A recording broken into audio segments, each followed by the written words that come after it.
What's popping, guys? Welcome to ZeerTalks and welcome to a special edition of a preview for the opening Bundesliga clash between FC Bayern München and RB Leipzig, with not just myself, but with a specific RB Leipzig fan who is waiting for me backstage. But before we begin, you guys know exactly what you must be doing. I want y'all to be subscribing. Press the likes, comment your way, press alarm bells as well. Go check socials and shuttle your well wherever you may be. Also, please go check the individual's channel, RBL Talk. It's in the title. Let's get this guy up in subscribers. He deserves all the subs for all the work he does talking about RB Leipzig. And you know what? Let me introduce him right now. What's popping, Justin, man? Hopefully you're good, bro. Yeah, not too bad. Thank you for having me on your show this evening or this afternoon or in the morning, depending on where your viewers and listeners are tuning in from. Yeah, 100, man. Hey, listen, thanks for taking your time. I should be saying more so. But yeah, man, I say we get straight into it. But before we do, I do have to say, though, guys, before we start, and you're also welcome, Justin, if you want to, I have just started a Bundesliga fantasy league myself. So for those who are interested, go to my post, and the link is there with the code, and all you have to do is click on that link, and you're on your way. Let's see if you got the Bundesliga ball knowledge, like I would assume Justin and I probably do, since we follow on the league. So, yeah, I say we kick things off talking about our game. But you know what? I want to ask you a quick question, Justin. Yeah, go ahead. Because obviously RB Leipzig, it's a very interesting club. Like, obviously, as you know, we kind of have a rivalry ever since you've started bursting your way through, getting promoted so many times and all that stuff. I actually wanted to know, and maybe the viewers would like to know, how did you become RB Leipzig fan? Yeah, so funny story, actually. People call me, obviously, a customer and things like that, and, you know, to me, it's water off a duck's back, mate. You call me whatever you like, so it doesn't really bother me one bit. So in a short story, in a nutshell, my family's both actually from two parts of Germany. So from the eastern side of Germany, we're from Leipzig, and then from also the northern side, we're also from Kiel. So for me, if I'm going to support another team, it would be Holstein Kiel, but I spoke to my parents and my Oma, which is my grandmother, and I asked her a little bit of background and things like that, because I grew up in Australia, so I didn't have the privilege or anything like that to be, to know football of what it is in Germany and things like that. And, they were supportive. They just told me that you're going to get a bit of stick about it because of the whole, 50-1 and things like that. But yeah, I basically picked RB Leipzig because I did a Google search, funny enough, and there was a team that was coming up in the place where majority of my family were from, and I was already a fan of their extreme sports and things like that. So I thought, okay, well, I'll follow this team and go from there. And basically, the rest is history. I've been following the team ever since then, and I even started, trying to find streams as much as I possibly could in the third and fourth divisions and things like that. The third was a lot easier because it starts to get televised, but yeah, and then just basically watch the team rise, and yeah, that's pretty much it, really. In a short nutshell. Otherwise, I could go all day. Basically, I probably shouldn't write a biography or something like that, but I don't have time for that these days. Pretty cool, though. I can't lie. That's actually a pretty cool story. Because I'm not gonna lie, it's very, especially like when I was trying to find somebody that I can do Leipzig content with for this stream, it was very hard to find any Leipzig content creator than yourself. So it'd be nice to see more, Bundesliga fans doing content. To be honest, whether I like German clubs or I don't, because obviously Bayern München, as you know, and your club is the same. We're like the two most hated clubs in the country of Germany. So. Yeah, I'd say we are more. If there's a competition in that, it's probably us, mate. So yeah, but you know what it is? With us, it's because we win. But with you, it's because you've come your way to the top with the money, Which, by the way, funny enough, where I come from, like, for me, money's not the biggest issue I have in it. Like, for me as a Bayern fan, when I have hatred towards your club, it's more so like towards the idea that, because by the way, you don't go by 50+1 rule, do you? Legally speaking, yes. Technically, no. Yeah. Because I know there's a few clubs, but with you guys, you're one of those that don't do it. So I think that's why a lot of we are from a legal standpoint, but we're not the technically. We've made a couple of. People say illegal moves, but it's technically still legal. Otherwise, we wouldn't be around. But we've dodged basically the 50+1. Obviously, that's another topic for another video and things like that. Yeah. But with the old ones, so like Wolfsburg, Leverkusen, I think that's only the two at the moment that I can think of come top of my head, who were originally teams for the companies so like Volkswagen and also Bayer Pharmaceuticals. That was a little bit different. They're allowed to be 50+1, and because essentially the owner companies ended up inheriting the rights and everything like that off the team from the members mainly. With us, we've basically done some dodgy loophole things type that, still legal above board, but it's run by essentially a small committee, which is all technically appointed by owner Red Bull. It's not like the fans themselves are actually getting any votes of who is a part of that group. For me, I've always said that it'd be nice to have them, obviously Red Bull, give more say to the fans themselves, like the local fans and things like that. But when it comes to running a business in a football club and stuff like that, the fans, let's be honest, man, we don't know nothing. We think something sounds good, it looks good or things like that, but then, it's not really the way it is. So, that's pretty much how you go about it. But yeah, look, things happen. I'm always going to support the club, and it's one of the backlashes that I get. So it's just how things are. Oh yeah. Everyone does that. By the way, I will say though, I do feel like at times as a fan, you have to call out things when it is BS. I will say that. And that's the point of being a fan. You just want the best for your club. You want your club to win, and that's how it is. So, but yeah, man, listen, let's talk about the game tomorrow. Interestingly enough, a top clash like this is opening the Bundesliga. You know what I'm saying? Tell me your thoughts heading into the game as a Leipzig fan, man. How are you feeling about it? Optimistic, but it wasn't really too great compared to what we did over the last game against SV Sandhausen and the DFB Pokal. So there was a lot of issues in defense and our shape in defense. So I'm optimistic that we can put in a good performance, but there's going to be a lot that we need to work on before Friday night. So it's basically going to boil down to if we were either just playing poorly or whatever, because we're taking the opposition a bit more lighter because they were a short, like a team from a fourth division, like the regional Liga team, or what the deal is on that perspective. So yeah, I'm optimistic. Could be a draw. Could be I highly doubt that we'll get a favorable result in a win, but optimistic that we'll at least put in a good performance and go from there. So yeah, that's pretty much all I really have to say. I'm actually more interested for the scouting perspective from your on your team actually. So on my podcast, I put it up. I do a thing called Player Watch. So it's not always necessarily the best player on the team or anything like that.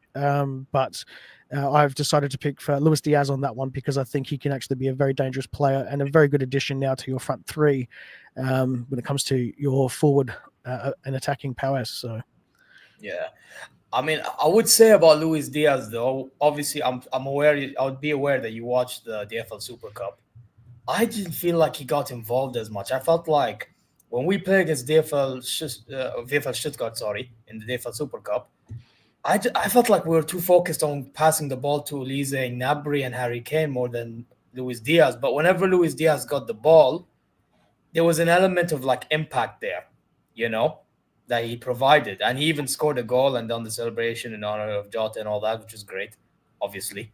But again, the whole point of us signing Diaz was to like prevent like this whole predictability aspect of our game. Because last season, we literally relied on Olise to create and Musiala to do his job. But obviously, Musiala's injured.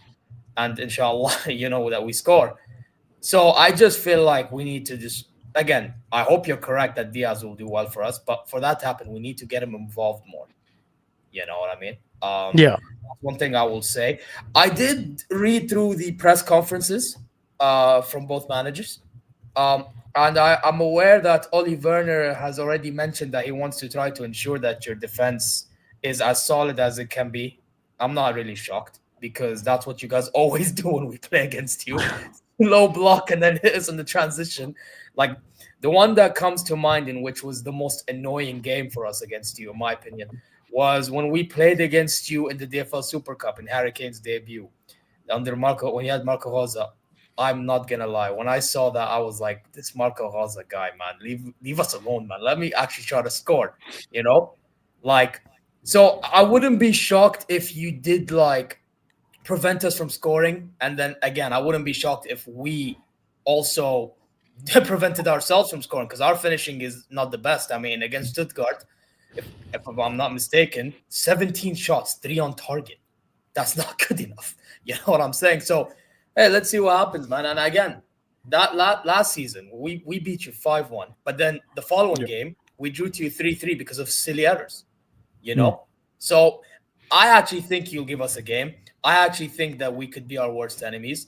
And listen, I wouldn't be shocked if it's one of those games in which goals are being scored galore, or it could be one of those in which it's very narrow, but like again, fine margins comes down to play. This is one of those games. Anything can happen, in my opinion. I don't know what you think about that.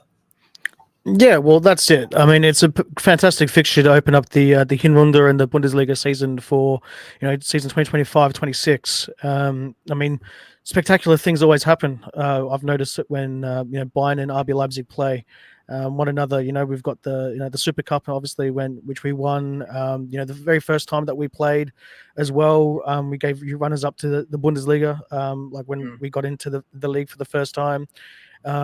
Yeah, and pretty much the start of those games, we one of my favorite games was I think it was like a 4-3 penalty shootout or something like that. It was pretty much when I looked at it and it was like, look, this club's serious, as in RB Leipzig. That if we can start taking up to the biggest and the best of the best in German football, then we have a chance against pretty much most teams. And even the way how the club is run at the moment. With the new manager, a new football philosophy, there's going to be some errors, a bit of teething process and things like that. But one thing that you can expect is very strong and attacking football. So I expect that from both sides. So I'm hoping that we don't just set do a low block and then just be real deep and then just let you guys have it all your way and things like that. I hope that we do use the gegen pressing and things like that and get the ball off you guys, make actually pressure your players and hit you on the break and things like that. But regardless of what's going to happen, it's obviously going to be an entertaining match. Yeah, no, 100%, man, 100%. I will say though, one game. By the way, I this game I'll never forget it. Like, this is when I really thought that you guys were bursting in. It was when we beat you 5-4. You were leading against us, I believe 4-2 was it, and then we pulled off like a remontada on you. But that game, I remember, because you were competing with us first season into the Bundesliga. Yeah. First season in. And from then you just kicked on. Absolutely just kicked on. And in that Champions League run, we were both in the semi-finals, the one in which we won. But you get what I mean? The fact that you Yeah. even made the semi-final, that's actually an incredible feat, to be fair. You know, Oh, yeah, absolutely. and that's when Nagelsmann made a name for himself as well. Obviously, he did so at Hoffenheim prior, but that for him to cement himself as one of the best up and coming managers was at Leipzig. It's a shame that it didn't go to plan at Bayern. I actually thought he was doing better in his second season, but obviously the sacking happened, and then we got Tuchel, and the rest is history, unfortunately. But listen, yeah, man, for the most part with Leipzig, I actually think, listen, I don't know what it is. I feel like with you guys, especially with the way you guys are run, I feel like if you guys were just more cutthroat in the boardroom, like keeping your talents, you actually would be competing with the best. You would be winning some of the Bundesligas if you just kept your players, in my opinion. I don't know what you think on that one as well, because Yeah, maybe, but look, that's when you're looking at stuff like that. You're looking at things as a what could have been, so to speak. So I have that a bit tongue tied there, so to speak. yeah. And there's no guarantees in football,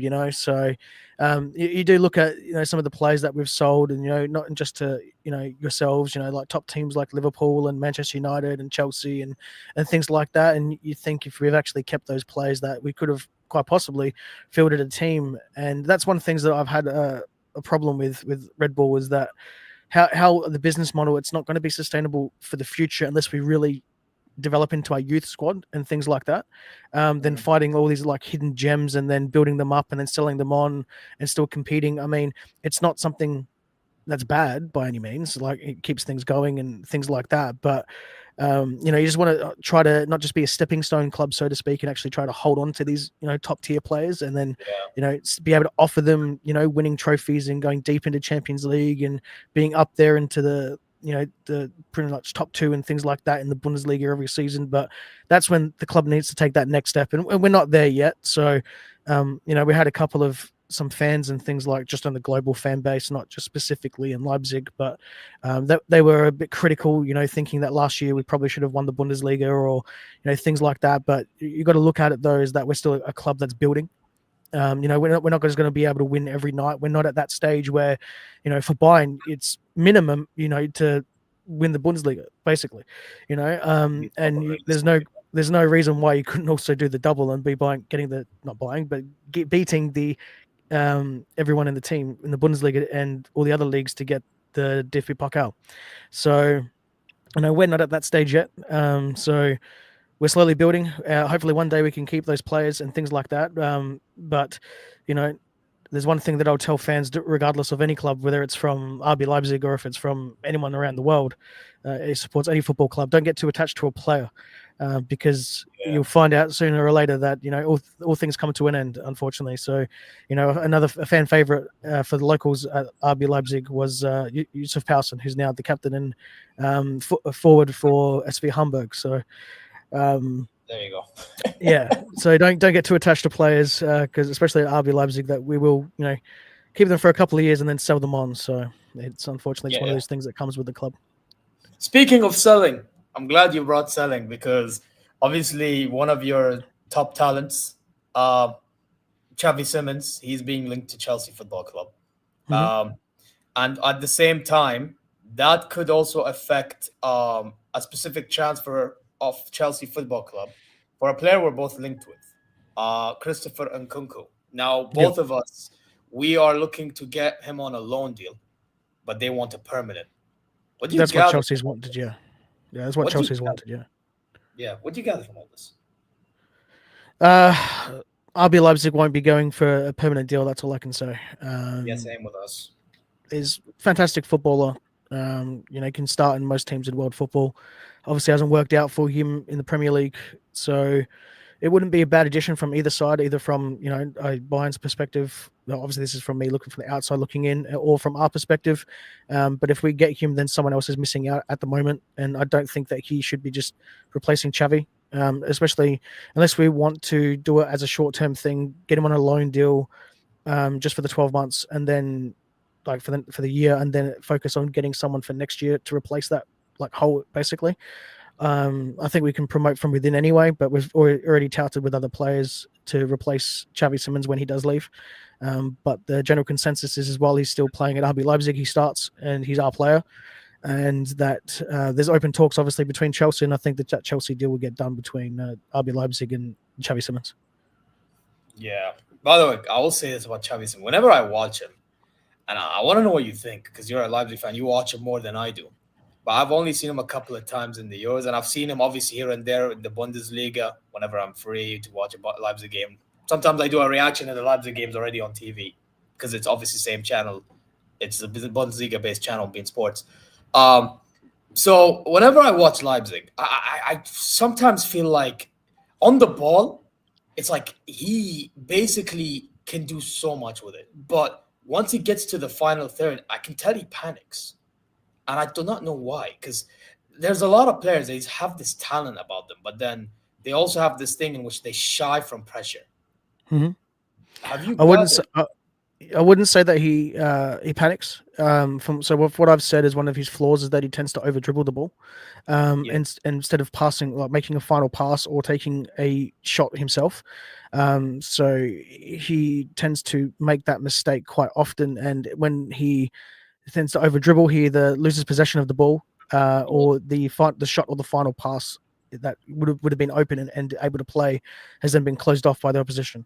So I wouldn't necessarily call it panicking. I would just say that's a flaw, that Xavi just likes to dribble and he ends up dribbling a little bit too much. Other than that, there's other flaws as well from Xavi. That's just one of them that happens on a regular basis. Yeah, no, but because the thing is, for me, right? Like for me, like he at times I feel like he's just dribbling for the sake of it. But then again, at times maybe he's second guessing. Should I pass the ball? Should I shoot? Should I dribble?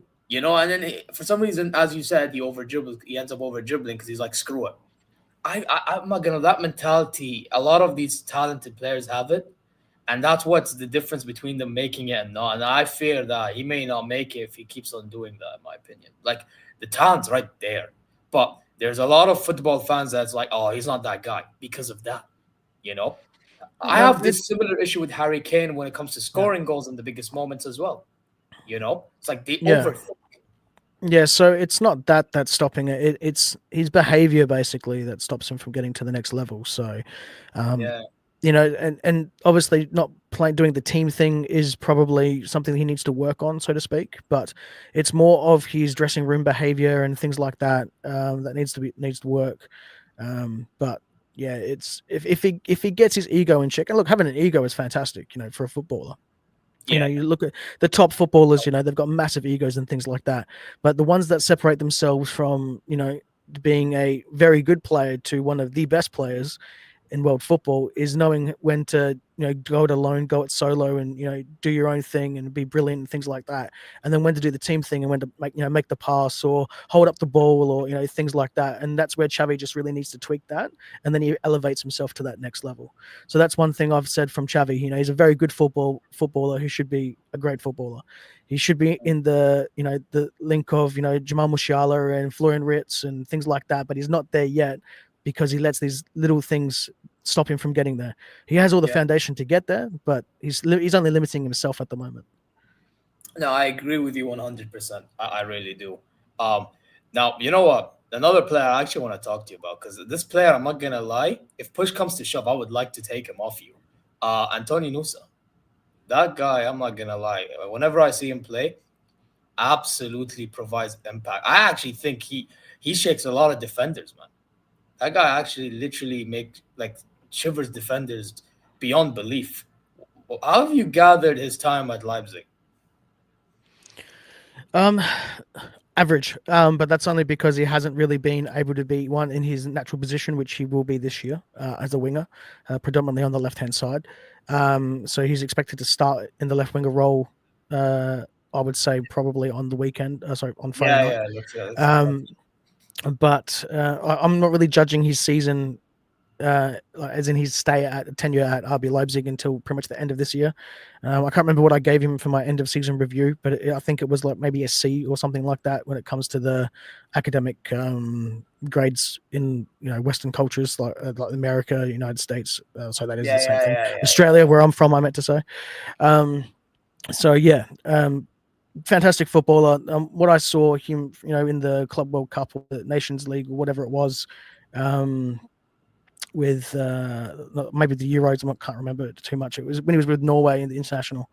That's Probably just recently, Nations League because they weren't in the what just recently happened and things like that. And it was fantastic. And I was thinking we don't see enough of that at RB Leipzig, So, but he's also never been able to be in those positions because he's been played more centrally. So in the old 4-2-2 formation, for those that play a football club and things like that, it was 4-2-2 narrow. So predominantly our fullbacks would be giving us the width, where he was playing centrally, basically as one of two central attacking midfielders. So he never really got able to be wide enough and to beat defenders one-on-one. He was choked a little bit being in a central position. So we'll see more of him being able to beat a man and things like that, probably in this game and also throughout the Bundesliga season. Yeah, man. But to be fair, though, I do because whenever I watched him, he's been playing on the right. That is true. He does need to play more on the left, and it looks like he's gonna do it because you got in Bakayoko as well. I'm not gonna lie, I would have taken him to the Saudi club Al Hilal because I supported Al Hilal in Saudi, by the way. We were linked with him at one point.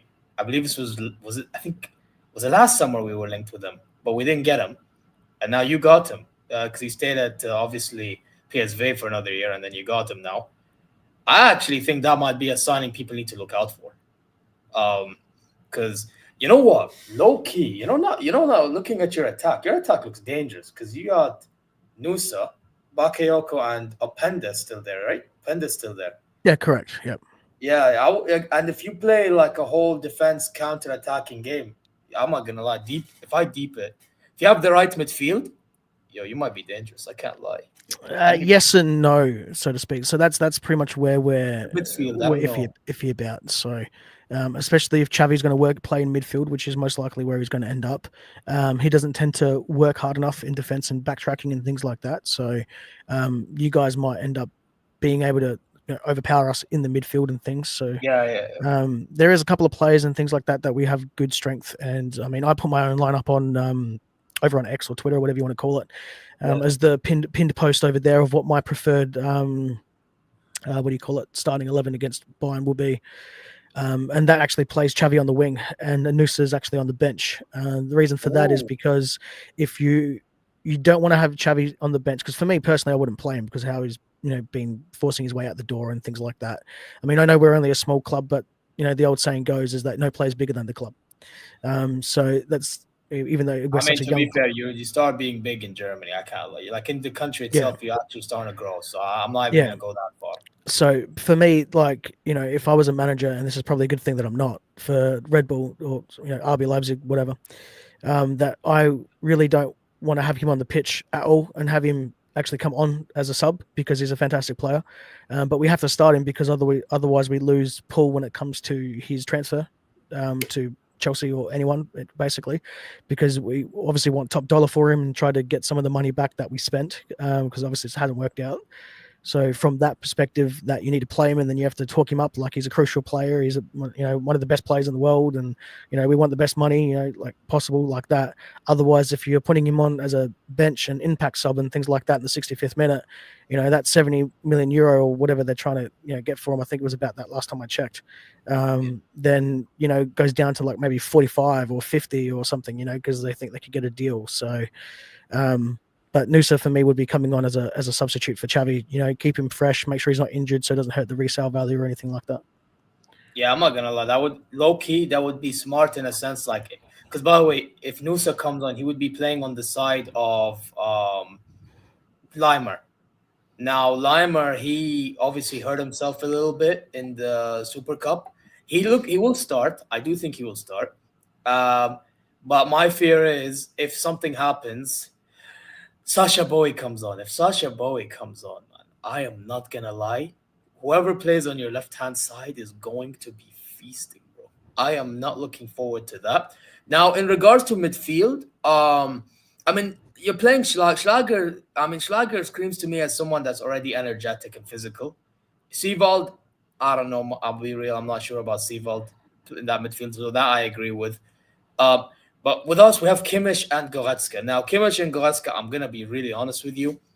Generally speaking, it's one of those that does a job in a lot of Bundesliga games.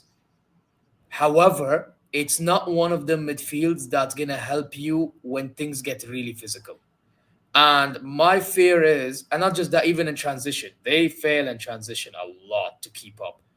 My fear is we already lost Tom Bischoff now due to injury. I don't know if you heard about that. He apparently has an No, appendix surgery. He done a surgery. I think he done some sort of surgery and now is out till after international break. So we're already missing a midfielder. So then all we have now is Pavlovic, Goretzka, and Kimmich for the game. And I think Santos going to be a part of that squad, but he's so young. I can't be relying on him. Our squad's that short. So Kimmich is gonna have to be on it, and physically, sometimes he's very passive. I feel like defensively he's very passive, and that midfield that you have, I feel like can cause a lot of problems to a guy like him if Goretzka is not on it, because Goretzka at times can be lazy. Now, this past season, he's actually been more on it. Fair play to him. However, I need him to keep it going because if he doesn't, now it's gonna affect us. And then there's Pavlovic who just come back from that eye socket injury that he had. So I'm not gonna lie, your midfield could low-key cause us an issue, especially in transition. I wouldn't bank on Bayern to absolutely destroy it. I wouldn't be shocked if we dominate, but obviously dominating a midfield and having majority of possession, one mistake, transition, boom. So RB Leipzig, man, you guys can cause us problems in the transition. That's one thing I'm gonna keep you prepared for and keep anyone in the chat prepared for. You know what I'm saying? yeah, that's something I mentioned on my podcast episode actually when dealing with Luis Diaz. To actually limit the space behind that he loves to run into so much and things like that, and then try to get you guys on the counter as you've pressed up too high on the pitch. So, yeah, that is something that I've actually noted in the tactical preview. Yeah, and here's the thing as well. Our fullbacks like to push high up. Stanisic and what's his name, Limer, they're gonna push higher up. David Ram, by the way, could actually be dangerous as well. David, you know, what I mean that guy left. But I rate him very highly. I would listen. If it was up to me, bro, I'd make a switch of Guerrero for David Ram any day of the week. You know, what I mean that's how good he is in my opinion. So yes, David not, Raum. Sorry, mate. Sorry to butt in. David Raum will actually be different for you guys as well. So, like he tends to go high up the pitch, and also like he got beaten in the SV Sandhausen game against a 21-year-old from a 4th division team. So, he'll push up, and there'll be times where you can exploit that space as well. So, at least they can really run right if Raum's not careful.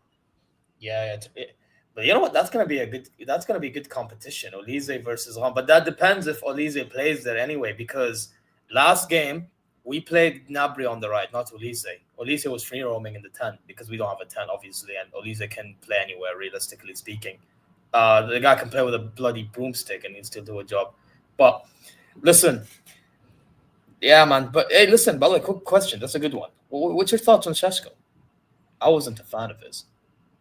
No, fantastic footballer. I would have liked to have seen him stay at RB Leipzig. To be honest, I thought he was better suited for the sole striker position in a 4-3-3 formation than Luis Openda. I felt that he had the strength and wherewithal to be able to hold up play similar to what Harry Kane does for you guys. To twist and turn and play a pass and things like that. Šeško sometimes doesn't pass very well, but if he worked on that in training, then he'd almost be a complete target man or centre forward, depending on how deep he comes into to start the press and things like that. So, I mean, there's no knock on Luis Openda. He's a fantastic footballer as well.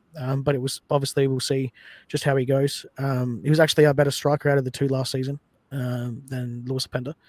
Luis Openda actually dropped off, and Šeško, he didn't set the world alight or anything like that. But he had natural progression. So, he was scoring more and assisting a little bit more than he did the previous season. So. To sell him for what we did to Manchester United, because he always made it, the clear plan for him was always to go to Manchester United someday. That's something that he always wanted to do. Was that? That was ours. But so say again. I thought it was Arsenal Football Club, wasn't it? Because I know No, Arsenal were linked with him for a long time. no, they went. He went with Gyökeres. They went with Gyökeres. He went to Manchester United, Sesko. So Yeah, I know that. But I mean, like, the he, initial plan. I mean, the initial plan, not like what eventually happened. Like, the initial plan. Was the initial plan to be, like, Sesko to United, like, you think? Or, like, his plan to go to United? yeah, before he came to us, so he snubbed them first and came to us to further his development and things like that. But he's wanted to go to Manchester United like before, and they actually offered him like a contract a few years ago before we grabbed him. So yeah, that's something behind the scenes that obviously I wasn't privy to because I don't have that type of insider knowledge or anything like that. But it was made known from his manager and things like that. The plan was always to go to Manchester United someday if the opportunity arose. So they basically told him the flick and said that he doesn't want to go there because he didn't want to be there and then be loaned out. He wanted to be there and then have a chance to actually break into the starting team or coming in off the bench in appearances, which is at that stage now in his career where he can go into top teams in Europe and either start for them or come on off the bench and earn his place to start. So there's no knock on Sesko or anything like that from my perspective. I'm going to miss watching him in the Bundesliga week in and week out, but all the best for his career.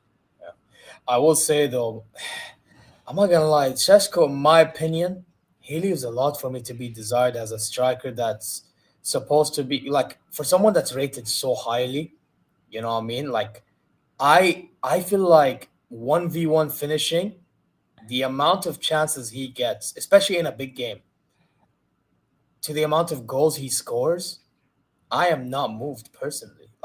There was a lot of games in which we faced one another, or games in which he's played. I remember when you played Real Madrid that one season, and then you guys do 1-1. And even in the DFL Super Cup semifinal, I was watching that game. The amount of misses, man, like, it leaves a lot for me to be desired. Now, does he score a decent catalog of goals? Sure, I'll give you that. Like, I've seen some long range shots. There was one he scored against us in the 3-3 draw last season.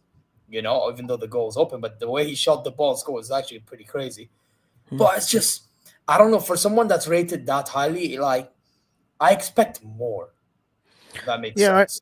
I can see where you're coming from, but that's from also a perspective from somebody else, like as in like the person that doesn't follow the team. Like we were astronomically poor last season. I mean, it was the first time we've ever missed out on European football, let alone Champions League.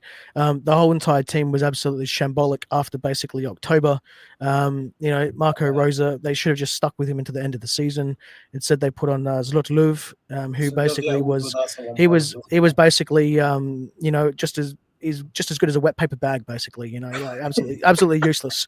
So, like, look, the club didn't know what they were doing, and then we ended up getting Werner, and he wasn't going to be my first pick, but I can see why we went with him. And look, I'm going to completely support the manager for the full season, and review him at the end of the year, and we'll go from there. So Werner is bringing back the old, or the football philosophy of the RB Leipzig of old, so to speak, if that makes any sense, from like a couple of seasons ago, when we won that Super Cup and when we won the DFB Pokal Cups. So you're going to be looking for fast attacking football, high pressing, basically dynamic switches of play and things like that. Adaptability. So, you're used to adaptability, you guys. Yeah.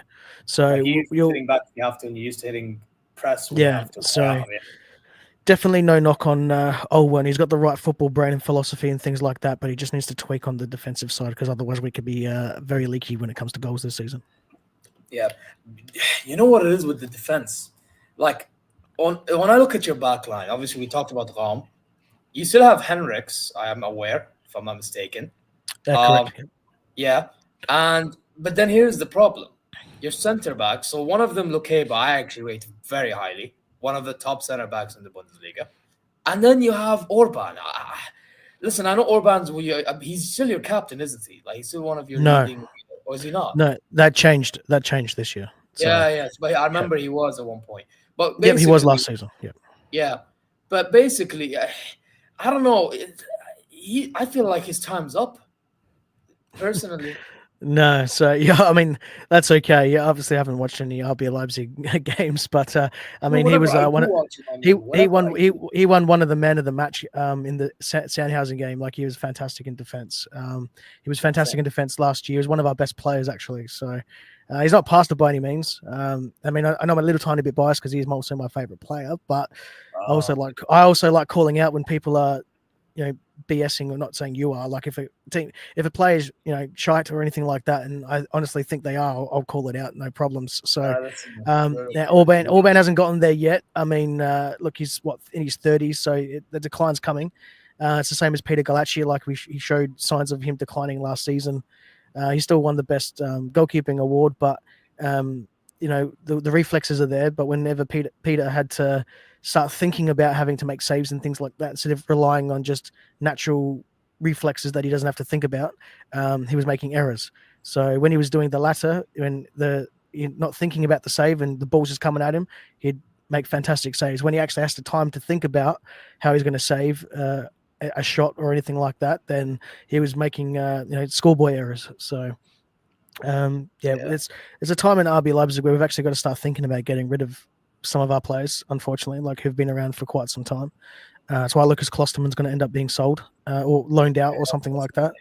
So Klosty, he's a fan favorite as well. He's been around since I think the second division days at the very least. So all good things come to an end, unfortunately, when it comes to players and things like that. So I mean, I personally was just a bit disappointed that they ripped the captaincy off of Orban because I still think he was a great leader of the club, especially when it comes to being on the pitch. But, it is what it is, and, it's Raumy's turn. So basically just go for the season ahead and see how he goes. Yep. I get your point. And listen, he has been good for his time at Leipzig. And listen, I'm not telling you I watch all games, but whenever I do see him, I don't know, it's just – I do see some errors in his game that it could be preventable, personally. Like, remember last season, like, a lot of the times you gave away some stupid chances. They end up scoring on you, Yeah, now, the whole team did that. yeah. No, obviously, the whole team did that. But I don't know. I feel like you needed some reshuffling at the back line a little bit. That's just my opinion personally. Yeah, no, I agree with the shuffling part. I've said like all last season, and especially when I was doing my live streams, like watch-alongs and things like that, that we should be rotating the team a lot more than what has been.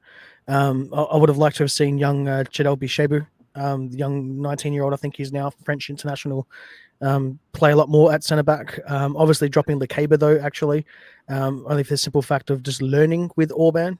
So to speak, because then he's going to be his replacement. So even though he's learning with him in a different position, like as the left centre back than the right centre back, I still think having that experience would have helped him a lot more. And then that way, say this season, especially now that he's lost the captaincy, they can just slowly start rotating them both through that left centre back role. Right centre back role. And then that way he'll also be playing with his countryman, Castello Lekeba as well. So, but that's me. I mean, I'm a big fan of rotating. Be having a large squad. About 30 players or something. And rotating your, depending on your formation, rotating exactly who works the most. So a lot of the time, your fullbacks or your wingers, especially in a 4-3-3, because you're going to be playing a lot wide, and things like that. So, but obviously the club wants to go in a different direction. I have a quick question. So would you make any arguments that some of your players could fit in a Bayern team? Because if you do, we could do a combined 11. Okay. Probably not. Exactly. So you don't think so you don't think there's a player that you think could take a spot? Because I'm not gonna. You could probably put Xavi in there and maybe probably Xavi. Because I'm like, as a Bayern fan outside looking into your team, I am not gonna lie. If I was to do a combined 11 and make a little like reshuffling, maybe I take Nusa, because that's the player I actually would like to get like this summer if it's a possibility. Yeah, but I don't rate Nusa better than Luis Diaz though. So if we're doing on the left, I know, but you can try to fit him. But you can try to fit him on the other side, and then Olise, because we need somebody that can literally take up us, because our squad in attack is very low, man. Like we have Leonard Carl, Olise, Luis Diaz, and Gnabry.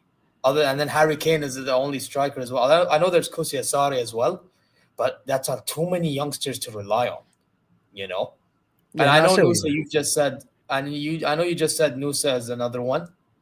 for your club. But I don't know. I just feel like we need some sort of signing. And if it was from your team, I would take Nusa personally. Um, Obviously to add more to what Chavi's available. Chavi's available. And Xavi is obviously, yeah, obviously Xavi.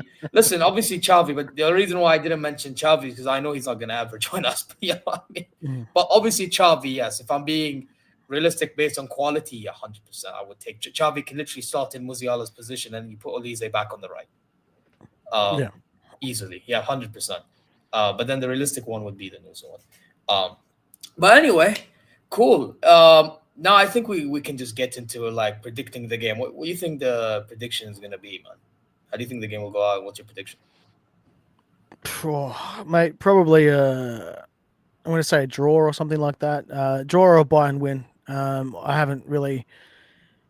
don't have like big high hopes from an RB Leipzig perspective of us doing anything fantastic, because considering of what we've come up with recently. So I think it's either going to be a cricket score or like a 6-0, 6-1, even a 5-1, 5-2, or it's going to be something close, like a 3-3 or a 2-1 or something like that. So the best result for an RB Leipzig perspective would be a draw, because I don't see us winning, and I don't see that happening. If I was going to go stick out percentages, anyone can come up with percentages. 25% of people know that, so probably like 10% or something. So 90% win for you guys. I don't know about how much, but yeah, pretty much you guys are almost walking away with a win on match day one.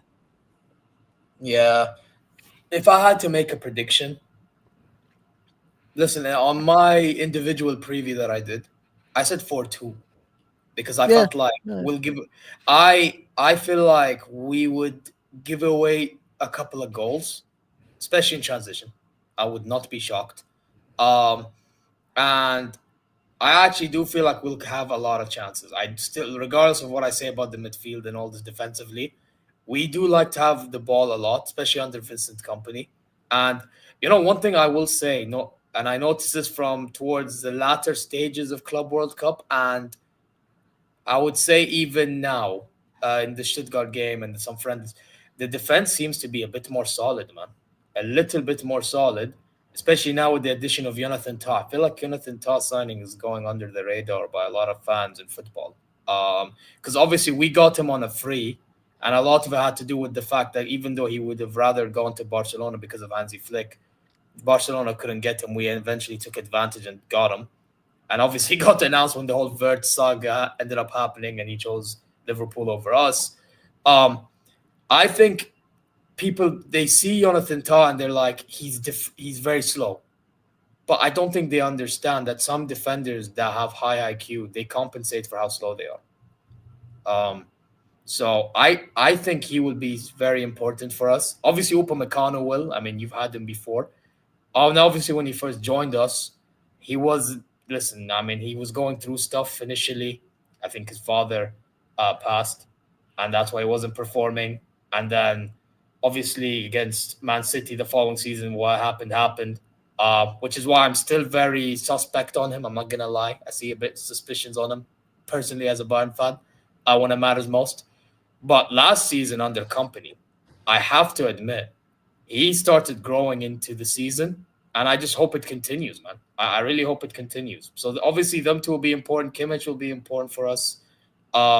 Luis Diaz, as you said, if we involve him, that'll be great. Harry Kane is going to be very important because the way he moves around the pitch, I realistically need him to be more in the box, but I like the fact that he's helping the team to some degree. Olise is definitely our most important player when it comes to creating chances as well, because that guy is going to free roam everywhere. And listen, whoever plays, I'm guessing it's Nabri. I hope Nabri doesn't do something foolish, because he can be a fool at times. So yeah, man, listen, it'll be a very interesting game, but I do expect us to get over the line tomorrow. I still do, but it'll be tough. Yeah, no, don't disagree, man. Pretty much nailed it right on the head, though. Yeah, man. But hey, listen, man, thanks for taking your time again, as I said earlier. Any final words? Not a problem. Sorry, say again. Any final words? Yeah. No, appreciate the chance to work with other people and things like that. So no, just Thanks for having me on. As you said, it's hard to find an RB Leipzig supporter and things like that. So, yeah, no, I'm happy to work with anyone and things like that. So, even though it's at short notice, that's all good, man. I do work a lot, about 60 hours a week, so I'm actually going to be off to bed. So, no, man, I look forward to the game on Friday night, Saturday morning, 4 a.m. for me. I'm doing a live stream, so I don't know what you're doing, so I'm not going to try and take any of your viewers away or anything like that. So, if you're not doing a live stream, you can come say hey and say something in the comments. Same thing with anyone else. If you're not doing a stream, you can come talk banter and give me a bit of stick if you like. That's all good, especially if it gets to a bit of a 4-2 scoreline, as you said. So I am doing a watch on, but you know what I might do? Maybe no, that's fine, man. If maybe for winning, I'll just hop on in. I'll put a share screen. I'll laugh. You know what I mean? Mate, you do what you want, mate. You can give me trash in my comments, man. Like it's all good. So I don't mind a bit of banter between people. So. Maybe I need to bring the banner of last season when we had that banner. We won 5-1. Said F Leipzig, man. Oh my, that was hilarious. Do what you want, mate. Just make sure to put my logo next to it instead of the Leipzig logo. All right. Hey, listen, I'll wish you luck, but I won't wish your club as much luck. I'll be real. Yeah, if anything, I want to destroy RB Lipstick, bro. If you get me. I don't think you got anything to worry about, mate. You're fine. So no issue there. To be honest, I used to say these type of things about certain Bundesliga clubs, and then they shock me. So, and you're one of them clubs, so let's not go that far. You know what I mean? You guys, Leverkusen, Borussia Dortmund, you guys are one of them teams, man. Like, obviously, because you know, problem with these clubs, in it, it's like in the Champions League, only Bayern really are the ones that's favorites. And that at times you get like the Borussia Dortmund, you guys one time, and that you go push for making it far in the Champions League. So you guys are not really taken as seriously because also we win the league nearly every year. So, but in reality, what people fail to understand, and I'm sure you'll agree, is when you least expect it, that's when you guys actually start performing. You know? Yeah, I guess you could say that's something like I clocked as well.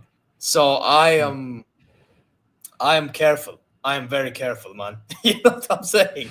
No worries. So, man. But yeah, I'm gonna redirect to. I believe it's 12th man still on. Because if he's still on, I will redirect to him. Who's live right now that I can redirect to? All I see is it's only Rants on. Damn, only Rants. Nobody else is live. Oh no, okay. Football's 12th man is actually still on. So we will redirect to him, guys. When we get there, Zier raid. You know what I'm saying? But guys, listen, on your way out, of course, slap the likes, subscribe. Also, please go subscribe to RBL Talk. If you want to know more about RB Leipzig, there you go. His channel's in the title. Go check him out. Let's try to help him get to more subs because realistically, we need more Bundesliga content creators around. You know what I'm saying? And listen, man, go check socials. You know what I mean? Comment your way, like. And inshallah, wherever you may be, we're going to football 12th man. We get there, just say Zier raid. And until next time, guys, see y'all later.